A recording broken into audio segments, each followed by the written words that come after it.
Hi, welcome to Golf Training Hacks. I've said so many times, rotation in the golf swing should come from your hips, your T-spine, and your shoulders. But what does that really mean? Well, your T-spine needs to be able to extend and rotate, right? Your vertebral joints can't be stuck, and you can't be stuck in too much flexion. That's going to limit your rotation.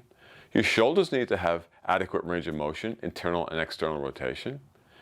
Your scapula, which really is basically your shoulder, needs to be able to move. So your scapula, you need to be able to reach or protract it, and you need to be able to pull it back. That's retraction, right? You need to be able to pull it back and down and out. So you need this kind of motion. And your hips need to be mobile and strong, and in particular, your hips need internal rotation to really make that golf swing work. Now, not only that, but to tie it all together, you need lower body strength, you need balance, you need eccentric strength, and you need reflexive strength, so that that combination, all those things, will allow you to control the rotational force of the golf swing and time the sequence of the movement in your golf swing so that all that force and rotational speed isn't pulling you out of your technique. So that's so important. Now, that may sound like you got to be in the gym a long time. Now, if you like being in the gym, you like working out, that'd be great. But honestly, a lot of the workouts that go on in the gym really aren't going to help your golf swing. But you may not have worked out for a long time. You may be a little less fit than you once were, or maybe you've never worked out, but you love to play golf. So there are other things you can do besides go to the gym. Actually, you can do this at home, the sequence I'm going to show you, and all you need is the floor. And this sequence of techniques or exercises will help you mobilize your hips, mobilize your shoulders, get your upper back working, put some strength into your shoulders, and it all can be done at home, and it can be done at your level. It can be a very easy movement, or you can make it more challenging. So if you've never worked out before, this is great. If you've worked out before and you just haven't done it in a while and you don't get to the gym, this is great. Or if you're really in good shape, you could still use these techniques to maybe be a warm-up to your training or warm-up to a round. Or actually, if you spend some time on the floor with these, you'll see that they actually can be challenging. But you can customize these techniques in this sequence to whatever level of fitness you have and whatever amount of time you have. So let's get started on this sequence of exercises. Let's work on this sequence. I'm going to do each technique individually, then I'll show you how you can string them together.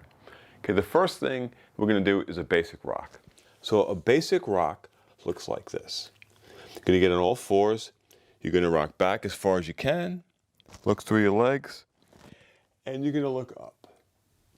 Looking down and looking up. Now with all these motions, you go where you can. You don't have to go where I am, or maybe you can get deeper than I am, and you want to get some head movement into it. So if you can't move your neck like this or your head like this, if that's all you can move it, then that's all you can move it. If that's all you can do, if it looks like this, that's fine. And if it looks like this, that's fine. Or maybe you have more movement than I do. Okay, so that's number one. You want a basic rock. Now off a basic rock, we're going to rock into our shoulders and get some force and some strength into the shoulders. So I'm going to do a basic rock, back. Now I'm going to pivot on this shoulder, keeping my hands planted to the ground, and I'm going to put weight on this side, and I'm going to look back and turn. So I'm pivoting on this shoulder joint with force on it. So I have a lot of weight on this side. So I'm going to look up, rock back, look up, put weight on this side, pivot without sliding my hands, and find the wall behind me. Now, notice my hands are in, we call it a tiger paw. When you're doing a push-up or anything on the floor, you don't want your hands flat like this. You want to put an arch in them, and you want to have your fingers spread. So it looks like you're pawing the ground and you're gripping. I'll go to the other side. I'm going to look down. I'm going to transfer weight to this side, look up, and I'm going to pivot on this shoulder. Look up and pivot, transfer the weight and pivot. Okay, that's the second movement. The third movement, we're going to kind of do the same thing, only on our hips. So I'm going to look down, look up, I'm transferring weight, but now I'm going to rock into this hip. So I'm putting weight on that side. Look down, look up, the weight transfers, and I go into that hip. Okay? Want as much head and eye movement as you can get. Try to move your eyes first. On the other side, we transfer the weight, we look up, look back. I'm trying to get as much head and eye movement as I can. Okay? Next, let's throw a push-up in. Now you can adjust your hands so that you can make your push-up a little more comfortable.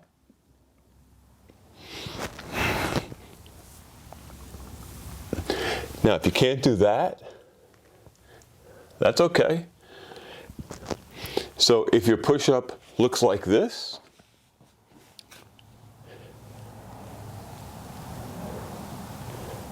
that's fine. You go where you can, okay? That's the key. You want to go where you can. So that's push-up. Now I'm going to go from the side. Now we're going to do something called a single leg rock. So a single leg rock, look like this, using opposites now. Opposite arm, opposite hand, opposite arm, opposite leg, rather. And we're going to go back, okay?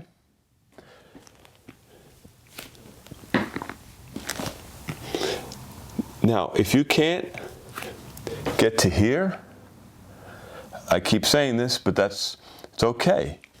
So it could be this. That's fine. We can also put our toes up and do it like this. Or this can stay flat and this can stay up. It's up to you. Next is going to be a stationary crawl. Now, a stationary crawl, you want to show control. So by that I mean a stationary crawl. If you were crawling, you would be crawling like this, right? But we're going to crawl in one position. So I'm going to touch and touch. So the hand and the knee come together, right? You want to show control. That's a stationary crawl. From the other side, using opposites, right? Touch, touch, touch, and touch, okay? And then we're going to throw in what's something like a bird dog, except we're going to, instead of our arm going forward, we're going to put our arm back, and we're going to kick our heel out and our palm out and squeeze. So I'm not just flailing, I'm kicking and pushing. So it's as if I'm pushing with my palm and pushing with my heel, okay? Okay, so those are the exercises. Now, we can string them together as singles, or we can do them in sets.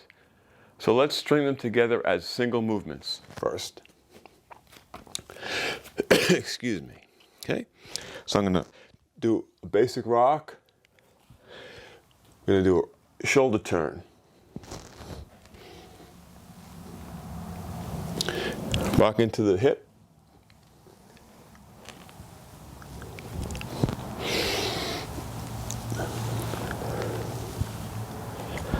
Do a push-up. Now I'm going to go from the side. Let's do it. Then you're going to do your single leg rock.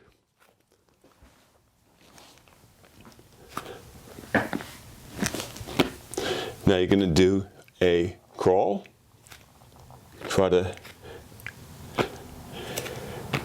You want to show control.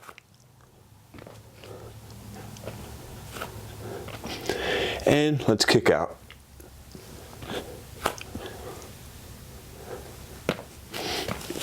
Okay, so you can do it like that. Or we can do them in sets. So let's pick 5. Actually, let's go 3. Let's do 3 reps. So 3 reps, basic rock.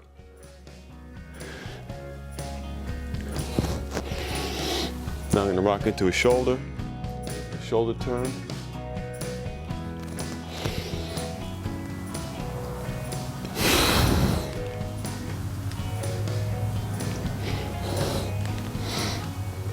And I'm breathing through my nose as much as I can.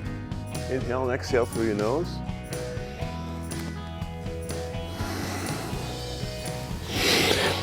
Rock into the hip. Transfer the weight.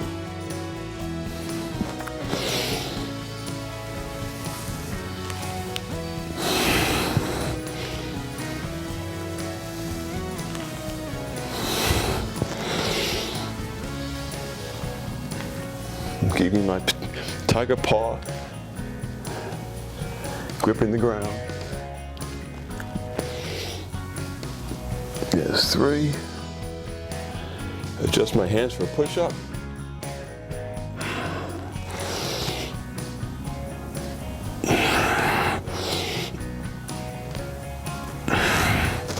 Okay, let me go to the side. Let's do single leg rock.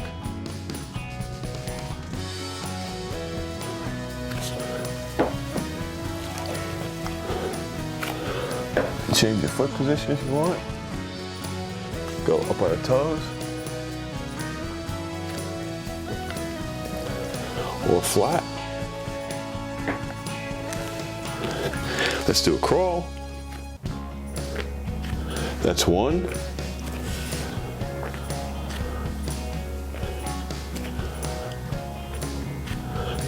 There's 3. Back to neutral. 1.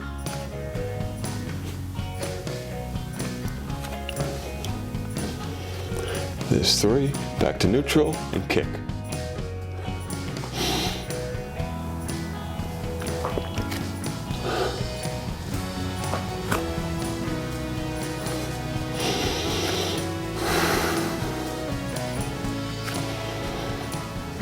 And 3. That's a great, and I'm a lot of breath, so that's a great workout. It can be easy or hard. You can do way more than that. You can do less. You go where you can. It's great to get some shoulder strength, some movement in your shoulder, some movement in your upper back, and some, excuse me, and some movement in your hips. So if you found this helpful, we'd love you to subscribe to our channel and give us a thumbs up, because we want to get our message out to as many people as possible about improving movement quality. So tell all your golfer friends, and you know what? It's not just really for golfers. A lot of people can benefit from improving their movement quality. So thanks for watching.